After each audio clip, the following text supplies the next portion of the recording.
Alex Volkanovski reigns supreme once again this past weekend against Diego Lopez. But what is going to be next for him? Will it be Movsar Evolev or will it be Lerone Murphy? We're going to be getting into that a little bit later on in tonight's UFC 325 Aftermath show. So welcome on in, hit the like button if you've not done so already. And hit the subscribe button if you're new to the channel, because we're a UFC fan channel where fan opinions matter most. This is the Aftermath show where we like to recap some of the events from pay-per-view events. We will be predicting future matchups to make and discussing some news topics following this past weekend as well. So buckle up and let's get into it, shall we? We'll also touch on the shocking UFC London announcement, which happened yesterday. We'll talk about some of those matchups, of course. Are we happy with them? Are we not happy with them? We'll talk about Shavkat Rakhmonov's injury crisis. We'll also preview this upcoming weekend's fight night, the first fight night of 2026 at the Meta Apex, contested between Mario Bautista and Vinicius Oliveira. So yeah, lots to unpack, lots to get through for tonight. We are definitely live. We are indeed. Yeah, cool. Nice. Welcome on in. So yeah, overall card, what we rate it in terms of excitement. Very difficult. We had 3 finishes in the main card. 3 in the prelims as well. Early prelims, we only just had the 1, which I think may have trumped the previous weekends at UFC 324. But yeah, 2 numbered events down in the Paramount era, both numbered. What's everyone's evaluation of these events? You know, does the start time work out for you because it's been moved an hour earlier? Have you been sick of the increase in adverts, which I guess you guys over in the US would probably notice a lot more?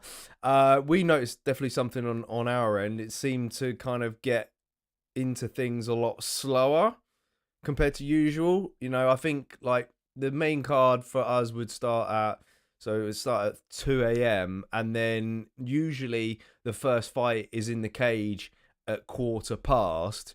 But now they kind of long it out to like 20 past, half past until the fighters are in there. So that's very weird.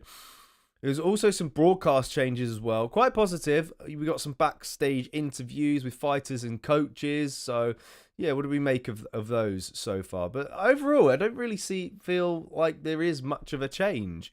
Who knows? More to come, of course, throughout the course of the year. Maybe it'll change. Maybe it'll be different. So yeah, overall, in terms of the rating of the card, I don't think it trumped the previous weekend's UFC 324, if I'm honest. I felt that overall card was better. Maybe the fight were better, in my opinion. Welcome on in, Mr. Toolbox Talk. Evening chat. Good evening, sir. What did you make of the fights?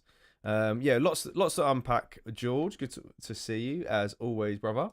And let's get some of these talking points down, shall we? And we'll head into recapping the main card. Did anyone see the? I saw the Cameron Roston versus Cody Brundage knockout. I didn't really see too much else of the prelims. That Billy Elikana, I saw his submission. I think I went submission round 1 in that fight, and it was round 2. Talk has it 6-0 out of 10. Wow, 6 out of 10. That's a very low score. That's a very low score indeed. Yeah, I felt like it was probably roughly the same as well. Yeah, overall main card. Were you impressed or not? Or not so impressed? I wasn't too impressed. I feel like the main event was, I feel like a bit silly. We'll get into that a little bit later on. I wasn't really particularly pleased with it, if I'm honest. I'm just trying to sort this out. Post. So yeah. All right. Let's get into then the first fight of the main card. which contested of Quinlan Salkeld versus Jamie Malarkey in the lightweight division. Now, Quinlan Salkeld gets the job done via submission, which was a neck crank, I believe, in round 1. Now, this kid has a bright future, right? He'll continue to climb and could be the prospect of the year if he continues. I wonder how many fights we can actually get out of him this year. He proved that he's not just a knockout artist. He can grapple as well, and we kind of said that in the breakdown heading into the watch along as well. We felt like his wrestling would outmatch Malarkey's. We saw that, as you can see in the picture there. Body kind of looks like a body to body suplex, really. But I think it was more or less an outside trip. But yeah, I was very, very impressed with him. I think overall I selected. Did I select a knockout? I think I might have done. Yeah, I think I selected knockout round 1. So the submission surprised me, as probably did a lot of people. I doubt a lot of people went for submission. Salkeld versus Fiziev, says George. I like that. That's the question, right? With Quinlan Salkeld right now. Does he deserve a well-known fighter next? I haven't really got a well-known person on my list. The one I do have is Rafa Garcia, who is a bit of a veteran, really. He's been around the game. He's slightly older.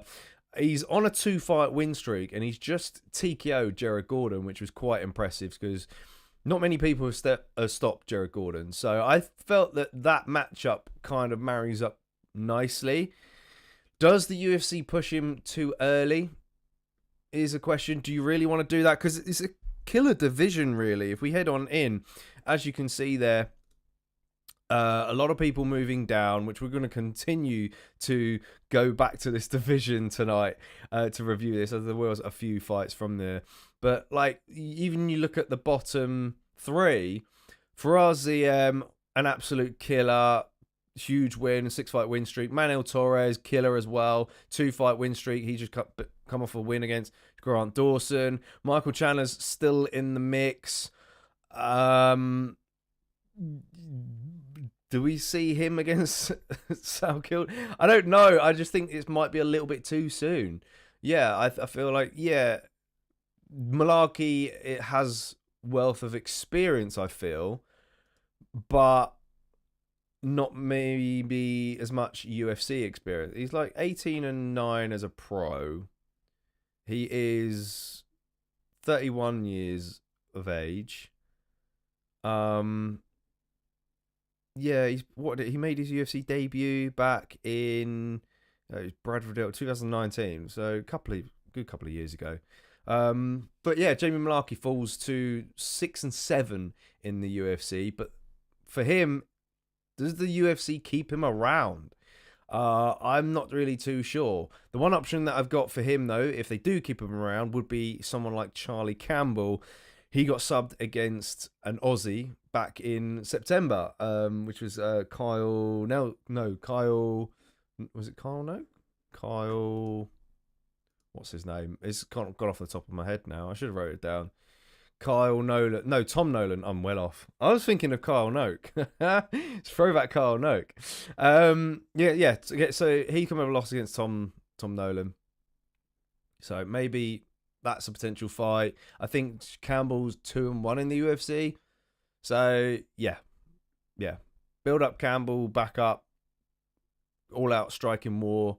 Campbell's going to come out swinging for the fences and put on a show. Malarkey's going to be a little bit more technical, but he's been chinned before. So, yeah, interesting fights for both of those options. But, yeah, if you've got any other options that you would like to see Quinlan Salkeld fight next, let us know in the comment section or in the chat. It'd be good to hear your thoughts. As we like to say, we're a UFC fan channel where fan opinions matter most. But we must digress and continue to the second fight of the main card, which was Talison Teixeira against Tai Tuivasa.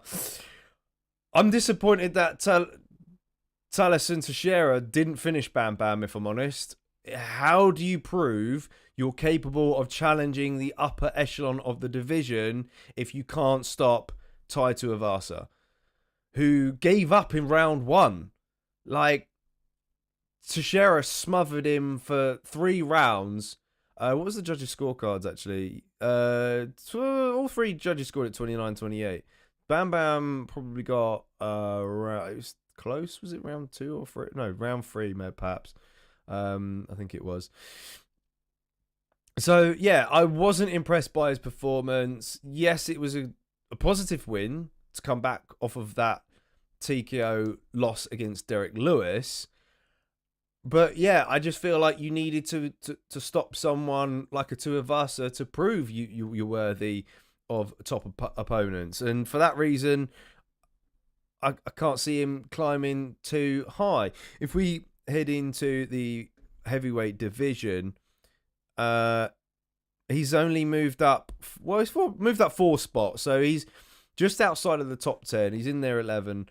Of course, he's not going to leapfrog Derek Lewis, but yeah, if you're going to keep him rising, then do you give him perhaps the winner of Sergey Spivak against Ant Dulia, or the loser even, sorry.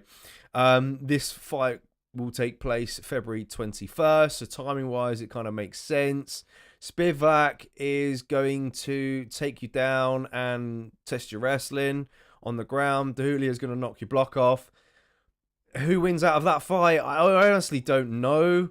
Dulia, he didn't really impress me in his last one against Waldo Cortez Acosta, but then he looked like a killer when he KO'd Marcin Tabora. So I don't know what we're going to get in that fight. It could go either way. It's probably 50-50. But I like the loser to fight Teixeira. Because, yeah, if Spivak loses, he's going to drop surely down a few spots. Probably in the number 10. Dulia's going to climb. So, yeah, I can't see Teixeira getting like a bigger name, like a Jarton Almeida or a Curtis Blades who's due to come back soon. We did talk about, I think, Curtis Blades in the last aftermath, perhaps. So yeah, that's who I would give him the next fight for. As for Tai Tuivasa, it was his 6th loss in a row. He probably is going to be back dishing out pizzas this week, if I'm honest. Yeah, it's a shame. When you have that long time off, you do feel like you kind of expect something new from a fighter. And we didn't really see it from him. You know, we kind of were hoping for him to reinvent himself, come in with a bit of aggression, take some more risks. Teixeira, I think, was just a little bit more quicker on the feet. Takedowns were timed to perfection, and he fought a good fight. I was just disappointed he didn't finish him. I just felt like he needed to finish Bam Bam in that. If you're going to keep Tai Tuivasa around, because of course he sits on the fence and drinks shoeies every time he gets a knockout win, and we've not seen that in a long time now. So the UFC might just kind of cling on to wanting to see that in 2026. But if you're going to give him a fight, it's got to be the winner of Vitor Petrino against Stephen Asplund. Petrino, very explosive, heavy hitter, especially for this division. Stephen Asplund, he can crack, but he's not the fastest on the feet. That fight is going to take place March 14th. So, yeah, I think Tai Tuivasa has been around the game. He's got a bit of a name, and it's an ideal fight for either of those two to kind of make a name for themselves off of. So that's why I've picked that fight. Because other than that, I can't really see anyone else unless, like, you give them you do Bam Bam against Shamil Gaziev. I guess both guys are very similar, similar size. You give him the winner of. No, you wouldn't give him the winner of Mick Parkin against Mario Pinto. You could give him a loser. It's got to be someone who's coming off of a win, and if not, it'll be against some like Russian killer or someone that no one's really heard of, straight from Dana White Contender Series. Dana takes one look at him and goes, you know what, okay, let's give him Tai Tuivasa. Or like someone who's, very athletic, powerful heavyweight, but also can wrestle and knock people out, then yeah, he's going to get tied to Avasa. It's just simple. It's if you want a losing streak in the heavyweight division, the UFC are going to try and put you up against a young up-and-comer who they're going to want to make a name off of you. That's just the way it is, I'm afraid. Just the way it is. We head on back to the third fight of the main card then, between Mauricio Rufy and Rafael Fiziev. Very, very competitive. I was impressed by Mauricio Rufy's ability to stay calm under pressure. Despite being on the back foot for most of the fight, Fiziev looked aggressive. He looked slick. He landed some good shots to the body. He looked to try and get his timing in there and be a bit maybe quicker than Rufy, kind of exploding into the pocket and dishing out his strikes. But Rufy, I think, started to find his rhythm in that round too. And look, he put him away in spectacular fashion with that straight right hand. I did kind of say coming into this fight that I picked Fiziev decision because Fiziev has had a lot of experience against well-known guys in this division. He fought the likes of Gaethje twice. He's fought Moicano, beat Moicano, of course. The Baja Mondes victory was very impressive. He took out, or didn't take out, but he took a young up-and-comer to a decision, and that was an up-and-comer who can kind of wrestle as well. But yeah, he's fought Rafael dos Anjos, former champion, beat him. Tanter Striker and Brad Riddell. Like, he's been around the game for a little bit now, and it's kind of sad to see Fiziev fall off a little bit. And that's the reason why I kind of went for a decision for him. I think heading into this fight, Fiziev had only been stopped, was it once or twice? It was twice at the time. Yeah, once was in his early UFC debut where he lost via spinning back kick, TKO. But look, Rufy's the man. Rufy's the man. He showed us, look, that's how you bounce back from a submission loss against Benoit Saint-Denis.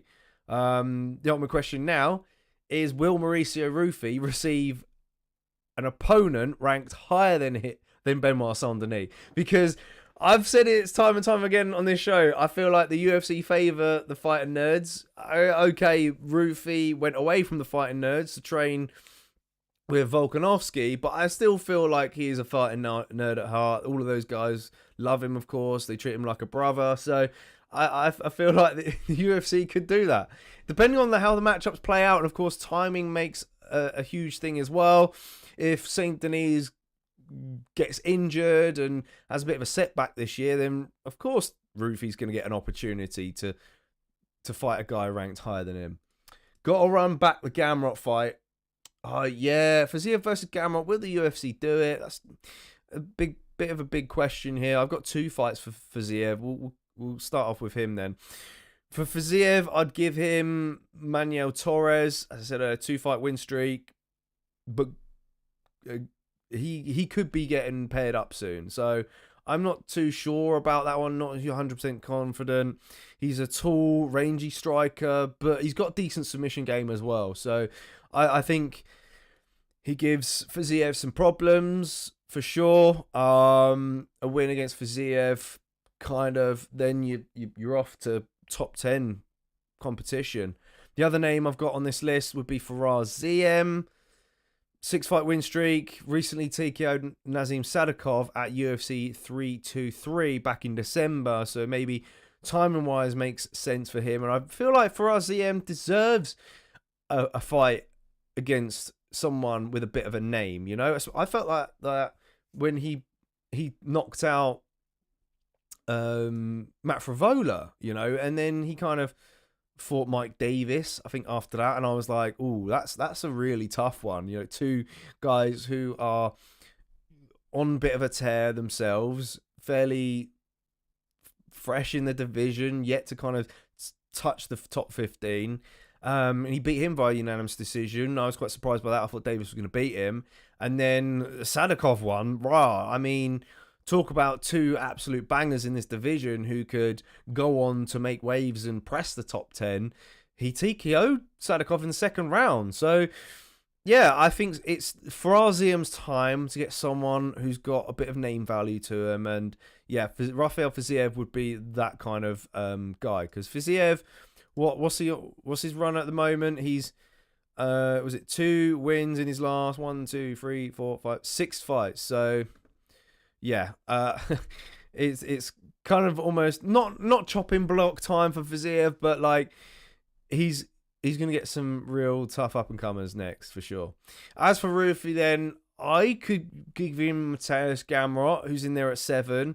He's not scheduled yet. He lost against Charles Oliveira back in October. It's not too much of a jump for Rufi, 2 spots above him. The only reason I've given him Gamrot is because I think anyone above that is going to be tricky. The UFC aren't going to do Rufi versus Pimlet. Absolutely not. They'll give Paddy a stylistical matchup that suits him well, that he could get back on to winning ways. Guarantee you that. So who else would you give Mauricio Rufi? Well, you could give him someone above Paddy, I guess. You could give him the loser of Holloway Oliveira. But then Paddy could also get the loser of Holloway versus Oliveira. Unless the UFC decide to pair Paddy up against Arman Tsarukyan, which I think would be...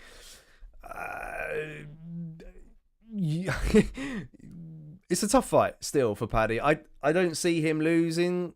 I don't see Arman losing to Paddy. But then at the same time, Arman's somebody who will take the fight to the ground and who's very good off of his back. He's got good jiu-jitsu. Paddy Pimlet. So, yeah, I mean, and against a win against Tsarukyan, does that put Paddy back into the mix if Gaethje was to then lose to Topuria? So the UFC going to be thinking ahead, steps ahead of this. Alternatively, if Paddy gets the loser of Holloway versus Oliveira, then Oliveira, I think fans would then start to question, is it his time? We've seen the best of him. Is it his time to kind of bow out and retire? Because he is 36 years old at the end of the day. So I think that would be an ideal matchup for Paddy. It's another fight that I'm not too confident in with Paddy's striking. I mean, Oliveira's got laser pinpoint accuracy, but at the same time, he needs to be really close to his opponents to actually see them. So, I think maybe the Oliveira fight would be best for Paddy. In that case, then do Benoit Saint-Denis against Tsarukyan. That leads on to the next fight, which is the co-main event, which saw Benoit Saint-Denis beat Dan Hooker. And did the fight surprise you in any way in terms of the overall outcome? Because I prayed for a Benoit Saint-Denis submission in round 2, but he got the TKO victory. He just smothered Dan Hooker, took mount, rained elbows. He just controlled the whole fight pretty much. And I wasn't really particularly pleased with Hooker's performance. I didn't think he made it that very competitive.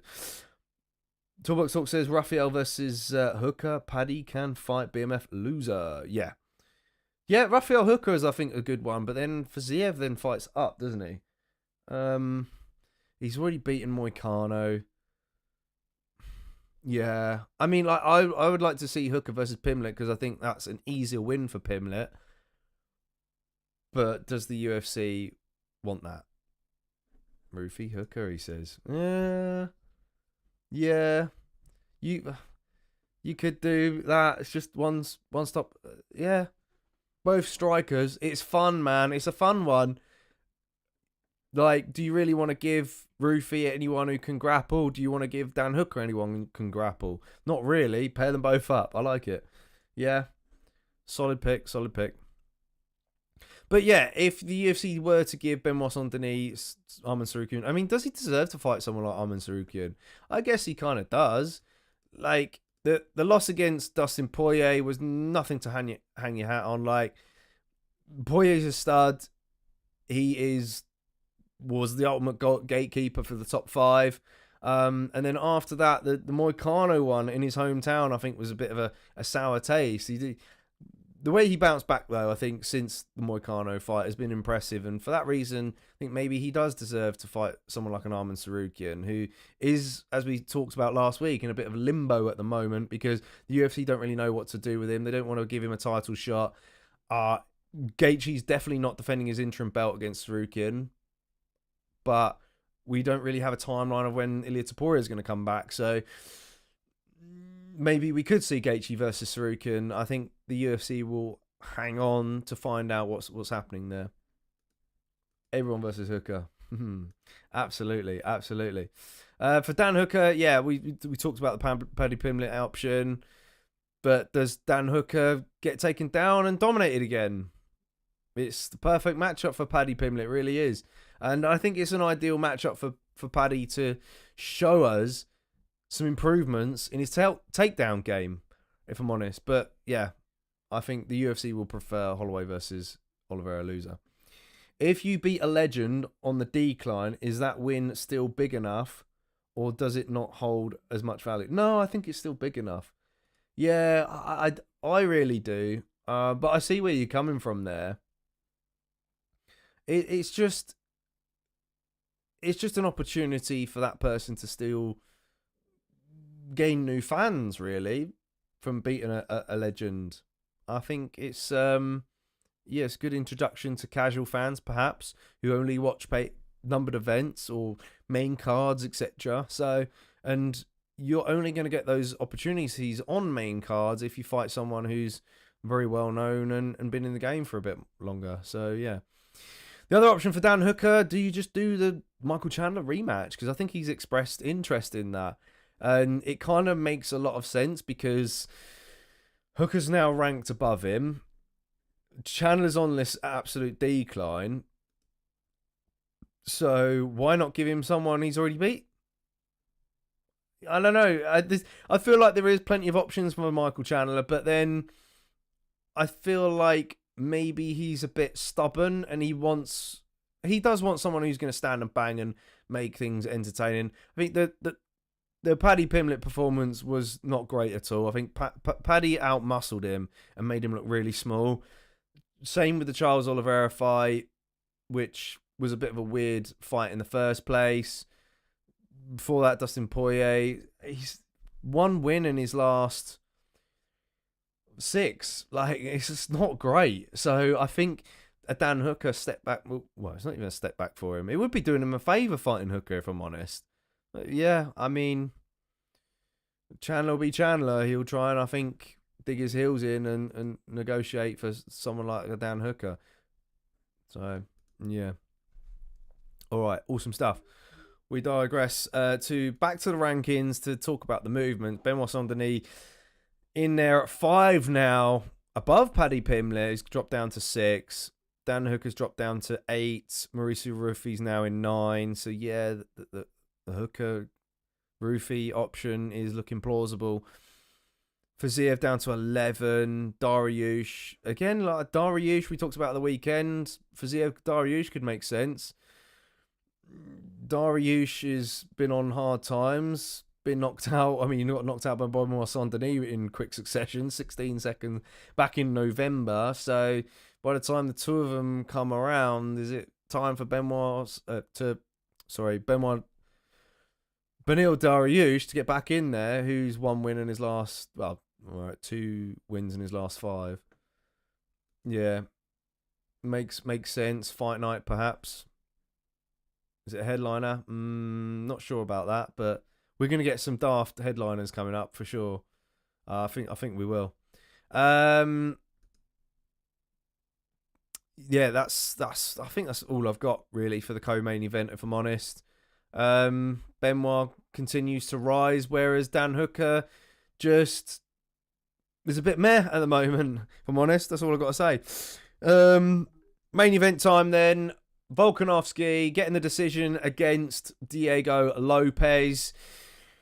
What was the point in this rematch, if I'm honest? Like, what was the point? I was quite shocked when it originally got announced because it wasn't that too long ago since we saw the first fight. In fact, it's back-to-back wins for Volk against Diego Lopez. As Torres Finney on the channel, when he came on and spoke to us, he said the UFC are dying out for a Mexican champion, and this is why he's been put in the spot again. The fight had its moments, but the first fight was better. It really was. I think purely because of the second round of the first fight when Lopez really cracked Volk and kind of had us a bit worried for a second. And then Volk was luckily able to readjust and get back in it in the third round. So I felt like it was more competitive. But again, like the first fight, I just feel like, yeah, Volk won 3-2, but it was obvious that Volk was the winner at the end of the fight. How long until we see the trilogy? And does anyone even want to see a trilogy? Not really. I think Diego Lopez has got some big climbing to do. He's going to be a gatekeeper now for the top 5. Yeah, he's going to get some awesome matchups. He could still knock out and submit all the dudes, but he's not going to get another shot if Volk is the champ. I guess the other question is how long until Volkanovski decides to retire? Because surely it's not too long away, right? He's done near enough everything he can in this sport. Being a double champion didn't really work out for him. I think that ship has probably sailed. So all you're doing is just constantly fighting the next contender. Which brings me on to the question now. How does Volk match up against both Movsar Evloev and Lerone Murphy? Let us know in the comment section. Let us know in the chats. Let's get into it in just a sec. Thomas Volk says, I think Paddy BSD would be a cracker. Yeah. No, I think it's a good opportunity for both men there, for sure. BSD probably... Who's stronger, BSD or Paddy? I think that's what it's going to come down to. And can Paddy submit BSD off his back, I think, is a question. It's possible. Although Volk tied also record who's is better, because most of Alex's wins are decisions, whereas Aldo was finishes. Big question. That's right. Who is higher on the GOAT list? Is it Alexander Volkanovski or is it Jose Aldo? I'm always going to be biased against the fighters who were around during the time when I first got into the sport and where I feel like the sport for me was at its highest, which was during your Anderson Silva era, your GSP era, your Jose Aldo era. I think it just depends on what age you were, really. Being a teenager, just super enthusiastic about the sport and energetic. I mean, still am to this day, of course, but I think everything just kind of hits differently when you're young, right? Everything hits differently. So yeah, for me, I would go with Aldo, but I don't know about you guys. But yeah, let's get into this question then. How does Volk match up against both Movsar Evloev and Lerone Murphy? The two of them will be squaring off at UFC London, which we'll be talking about more in just a second. That fight will be in March. Movsar Evloev, now the takedown threat will be there. Volk hasn't faced many wrestlers / Sambo guys in his career, let's be honest. Makhachev was the last one, but look what he did to Makhachev in the first fight. Can Volk prevent the takedowns and use his speed and power to overcome Evloev? Evloev has wins against a former champion in Aljamain Sterling. We saw Volk scramble out of positions against Makhachev quite well. I think he can do it against Evloev. However, Evolev is very good at scrambling when you're scrambling and remaining on top. That's one thing that we saw in the Arnold Allen fight. Can he do it to someone like Alexander Volkanovski? What do we reckon? As for Lerone Murphy, on the other hand, he's a technical striker with fast high kicks. He's overcome guys who have wrestling backgrounds, i.e. Danny Ige was a big test for him, that fight. Josh Emmett and Aaron Pico. Most of his wins, however, have been by decision. That's in the UFC. And he's shown durability twice across 5 rounds. That being Edson Barbosa and Josh Emmett. So how would he fare against Volkanovski? Well, I think Volk will test Murphy's grappling. I think he would test his own grappling against Murphy. And can he control Murphy on the ground? Because we saw that in the Yair Rodriguez fight. It was, again, another technical striker, very dangerous with his kicks as well. And Volk was able to just smother him and really get off a lot of ground and pound and make it a tough fight for Rodriguez. So, yeah, I think it's a tough one for Murphy. But which fight is the tougher matchup for Volk? Is it Movsar Evloev or is it Lerone Murphy? It's very hard to tell. I mean, I think that when the two pair off in March in London, I think it's going to be very telling, right? Because we've seen kind of some chinks in Evlev's armor when we've seen him fight, but he still manages to plow through and kind of have this weird element of dominance. And it's, I guess, the same, similar to Lerone in a way. I can see perhaps Lerone's going to have the better chances of knocking out Volk. I mean, from a fan's perspective, people will still question Volk's chin, even though Volk did take that Makhachev fight on short notice. So there's that knockout danger there with Murphy. For Evloev, however, I just feel like across 5 rounds could be very, very competitive. Like, to the level of competitive as a Merab Dvalishvili versus Petr Yan competitive. Like the last fight. Not the first fight, but the last fight. So, yeah, I would like to see both. Of course, I'm not going to be completely biased, being a Brit. Yeah, I want to see Murphy knock out Evloev, because I think he needs more finishes in the UFC. I mean, the PK one was chef's kiss. That was phenomenal. One of the best knockouts of the year. And like I said at the time, he kind of needed it. So, yeah, if he wants to make some noise, he's got to knock out Evloev and really puncture his ticket to a title fight. George says he's dealt with Islam for 5 rounds. I think dealing with Movsar will be a bit easier than other featherweights, but Lerone is like Alex and likes staying on feet and dragging out a decision. Murphy is easier, but he is more dangerous on the feet compared to Movsar. Yeah, absolutely spot on. So, yeah, that's kind of like where I stand with this as well. But that's not to say that I want Evolev to win. I'm okay with seeing either option, if I'm honest. I don't really care too much. Of course, seeing another British champion would be great, so maybe I would slightly edge it to Murphy, of course. Movsar hasn't done a 5-rounder. Will he be like Khamzat and try grapple for 3 rounds against Usman?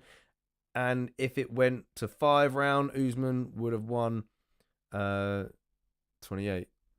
Will this be the same scenario? Potentially.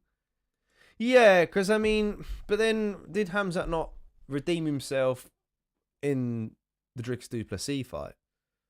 I mean, yeah, that what if is going to play out massively looking back on that fight. I mean, it still does, really, to be fair. Like, it makes Usman look really good, that fight. Yeah, why did Usman not make a run at middleweight? Really, he could have done. But he's focused on the welterweight belt. I don't know. As for Diego Lopez, though, one fight we want to give him, it's got to be Yair Rodriguez. That being said, he could get booked up against Aljamain Sterling. If we go to the rankings here, Murphy move up a spot. Did he? Well, against? Okay, interesting. Yeah, so that would... Well, unless he gets Gene... Oh, no, we've already fought. He's not going to get Jean Silva. Arnold Allen's coming off a loss. Zalal is climbing. You could see Yusuf Zalal against Diego Lopez, but then is Yusuf Zalal getting any love from fans at the moment. You know, are people really itching to see him fight again? He's on an 8-fight win streak. Yeah, he's come off a great win against Josh Emmett, but do we need to see more from him? For him, like I think I said it last week, maybe he should fight an Arnold Allen. So yeah, depending on Allen's time frame. But yeah, I think that's really the only option for Lopez, if I'm honest. Lopez versus Rodriguez. Bit of history there as well. No, let Mosfar win. TNT will make it a box office. I ain't paying anymore. I like your thinking, to be honest, George. I like your thinking. Like, yeah, you're right. If we can't have a TNT box office fight with Lerone Murphy headlining. We just can't. I mean, Murphy would actually... He would have to do a Leon Edwards, wouldn't he? He really would. All right, let's digress. Let's move on then, because look, we got lots to talk about. UFC London time. Let's get into it, shall we? Let's get into it. It was announced yesterday, the lineup. It's ruffled some feathers online. It really has. What's everyone's initial thoughts on it? I mean, the standout one is pretty clear. Why is Luke Riley versus Michael Aswell the co-main event? I'm hoping that these names aren't in order and there will be some movement. Because Luke Riley's just come off, like, is Luke Riley the co-main event because he's Paddy Pimlet's mate? Like, come on, like, really? Really? Like, I don't think he made that much noise in his debut. I mean, he was impressive, don't get me wrong. It was a quality finish. But to then... Yeah, I don't know. It's a weird one for me, especially above Michael Venom Page. Delize versus Christian Leroy Duncan, fun fight. I like it. That could even be a co-main event ahead of that fight. Prelims, Mason Jones back at it. Nathaniel Wood against a very talented killer. Again, another fighter in Nathaniel Wood who seems to fight someone who's very, like, interesting to watch and that we know of, and then he goes to fighting a guy who's just, like, come off of his debut. Like, come on. I'm just going to have a look at Nathaniel Wood's resume quick, because, yeah, he's on a 3-fight win streak. He's been hanging around outside the division or top 15 for ages. He won by decision against a guy who missed weight. Like, I feel for Wood, I really do, but he is desperate for a finish. Like, he really needs one. I do think as the British fighters do get hard done by, but maybe just not getting enough finishes. Good to see Louis Sutherland back in there. Mick Parkin back in against Mario Pinto. That's a tough one. Pinto trains in the UK as well, and he's a killer. So if he takes out Parkin, he's got a ranked name against his... He almost made my ones to watch, if I'm honest. So Mick Parkin's a good fight for him. Chanel Dyer back in there. Nice. Shamrock. Well, she's making her UFC debut, I think. Shamrock, will be good to see him get another crack against someone who's probably not too much of a killer. Me and Ash have been slagging it off. MVP beats Cannonier and then gets an unranked welterweight. Isn't Wood's opponent the bloke who missed weight in on his debut? Let's have a look. Lucien Keita, Belgian guy. It doesn't say it here. Oh, he won by TKO. Oh no, that guy. Wait, hold on. I thought that guy already made his UFC debut. Nah, I think he pulled out. He was meant to fight someone. I can't remember who it was. It's Pitbull. That was it. He was meant to fight Pitbull, and now he gets. See, that's it. The Nathaniel Wood, man, getting done dirty against a debutant. What the hell, man? Come on, bro. Wood versus Garcia. Well, Steve got. He deserves to fight up, doesn't he? Why make Brits fight Brits? Yeah, no, I'm not all for that either. Like, I don't know. There's a lot to talk about MVP. Why is MVP fighting Sam Patterson? This one really rattled my brain, honestly. Now, is it because there were no ranked options at middleweight and welterweight? Because he's in both divisions, really. I mean, he was on a podcast back in December, which I'm going to show you the clip now, talking about his next matchup and when, of course, it will be. Let's take a look, shall we? My likely next fight is going to be in the because they're coming to London as they always do for March. This was December, like the 21st of March. They've always want me to. I'm a big name over here. They want me to fight, but they still haven't got an opponent. So they're like, yeah, you're definitely going to fight March, and we'll tell you. Well, we're still trying to figure out an opponent. I'm like, I'm in 2 divisions. I said I want to be at welterweight. I've taken a spare of the moment middleweight fight with Shara Bullet. Didn't mind. Then I was like, hey, give me a welterweight fight again. Nobody's available. Okay, give me another middleweight fight. They're giving me another middleweight fight. Cannonier's a great one, though. Give me another welterweight fight.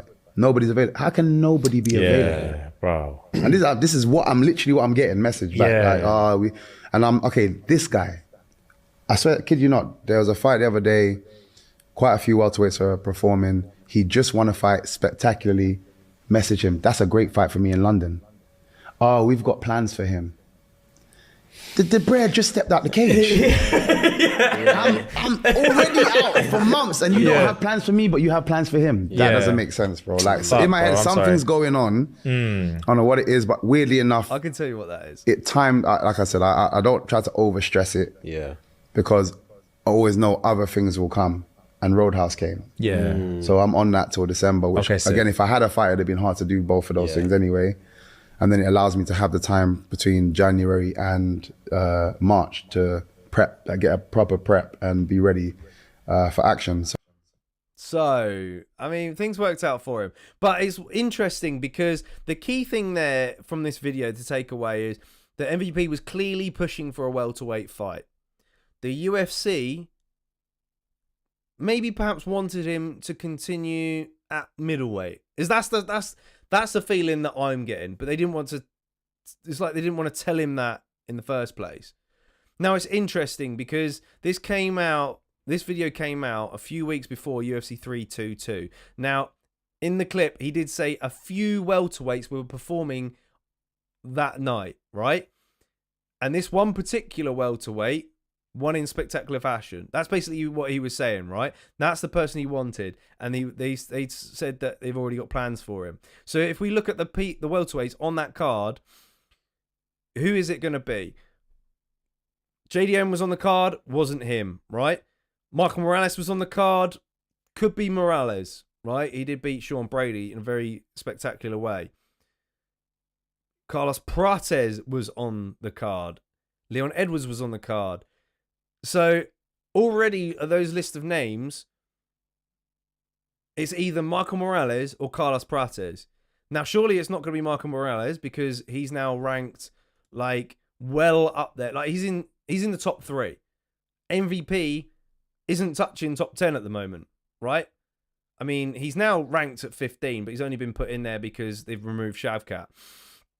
So that leaves it down to Carlos Prates. So he was calling out for Carlos Prates, but the UFC have already got plans for him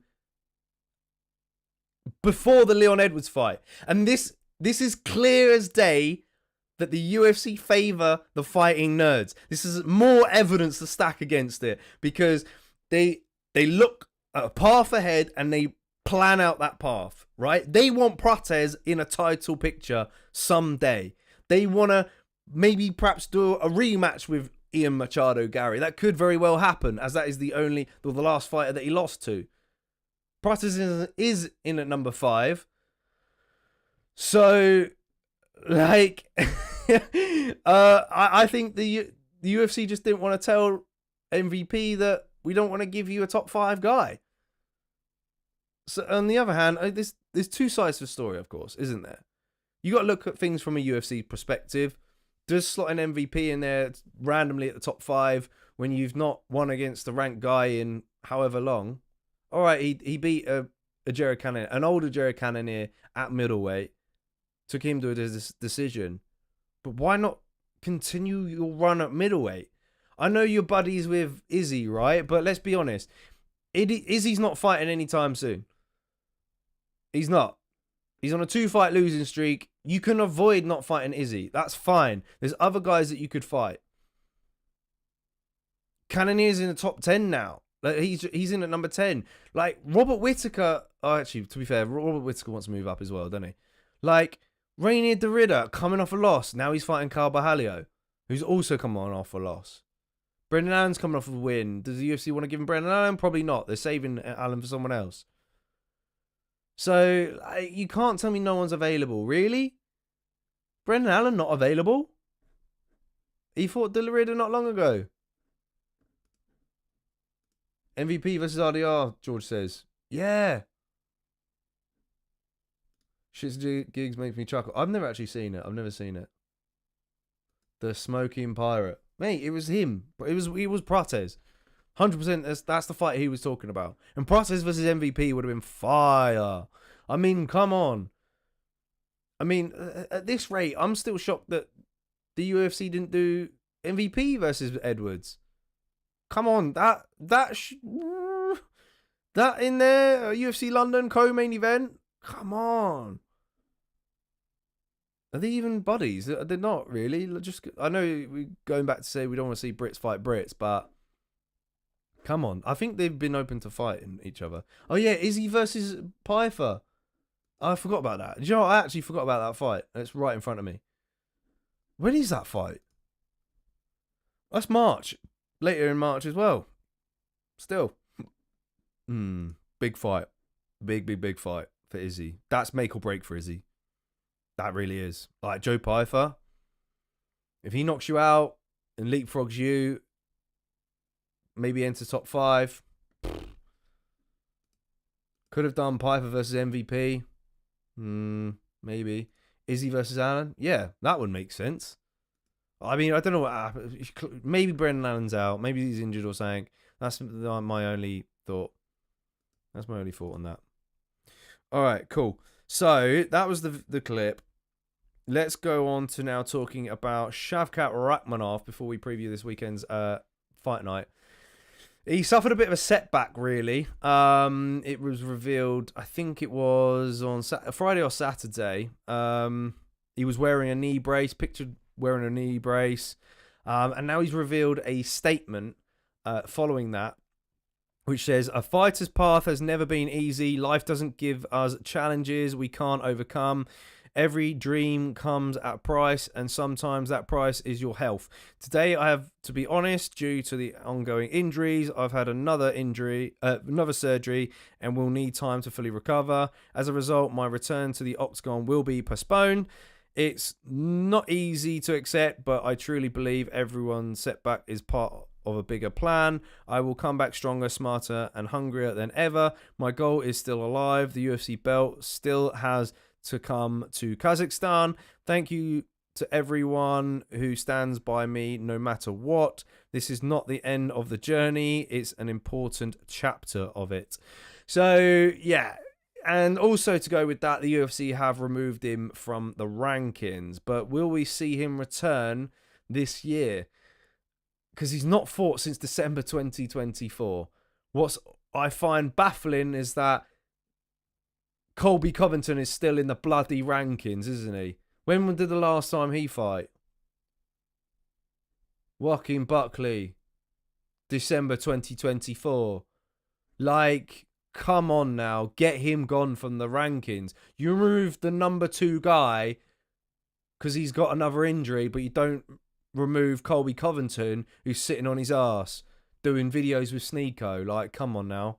We got to sort this out. I mean, yeah, it's gutted to see Shavkat get injured again. Who had him to be champion at the end of the year? Not me. Not me, I'm afraid. Will he return? Wishful thinking. December. We could all put our fingers crossed for December. But I look, if it's an ACL injury, he's going to be out months and months. Probably 8 months. So So, yeah, I think it's gonna be tough. December would be a push, but who knows? We'll have to see. Time will tell. I've not really looked into the extent of the injury though. Matchmaking about confusing for London. It's like they just shoved them all in a hat and said F it. Yeah, no, I agree with that, to be honest, George. I mean, overall, when you look at the UFC London card, there are some good names on there. Have we seen better? Possibly. Yeah. No, I ain't got really much more else to say. I mean, what's gutting is that fans are still going to be expected to pay hundreds and hundreds of pounds for seats, and I think it's going to be dead. Like, if you want to be sneaky, don't get tickets on Friday. Get tickets the day of. They might be a lot cheaper, because I don't see it selling out. Not at all. But yeah, what do you guys reckon about Shavkat Rakhmonov? Very unfortunate. Will he return? When do you think he will return? And will he get a top 5 guy upon return as well, I guess? Yeah. All right, cool. Now let's head into previewing this weekend's fight night. Will we be back, as always, to do a watch-along live stream? Did I even plug that? Oh, I did. Where's it gone? Interesting. I don't know where it's gone. I did have it. Let's have a look. No, maybe I got rid of it by accident. Next fight. There we go. Oh, let's add it back in, shall we? I did have the card available. Right, here we go. Coming to you now.